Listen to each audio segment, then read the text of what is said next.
Можно е ефтината струја да се прошири во дневните часови. Регулаторната комисија за енергетика анализира нов тарифен модел.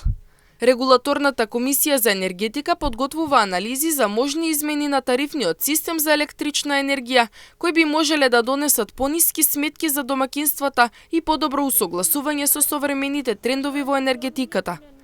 Меѓу опциите што се разгледуваат е проширување на ефтината тарифа во периодите кога има зголемено производство на електрична енергија од обновливи извори, а се размислува и за воведување поволна тарифа во сабота.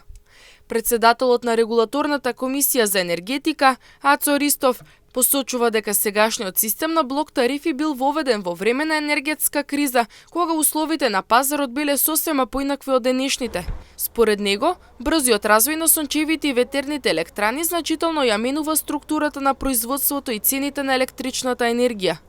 Анализите на комисијата покажуваат дека во периодот помеѓу 11 и 15 часот често се создава вишок електрична енергија, поради што токму тие часови би можеле да станат нов термин за поевтина струја. На европските берзи во тој дел од денот цените неретко се исклучително ниски, а понекогаш достигнуваат и нула. Од друга страна, Регулаторната комисија смета дека треба да се приспита сегашниот модел на ноќна ефтина тарифа. Причината е што електричната енергија денес е најскапа во вечерните часови, односно помеѓу 21 и 24 часот, кога кај нас се уште важи пониска цена за потрошувачите. Според Ристов, реформите не се насочени само кон намалување на трошоците за граѓаните, туку и кон обезбедување оддржлив развој на обновливи извори на енергија. Тој предупредува дека долгорочните ниски цени во текот на денот би можеле да ги намалат интересот и инвестициите во нови зелени енергетски капацитети.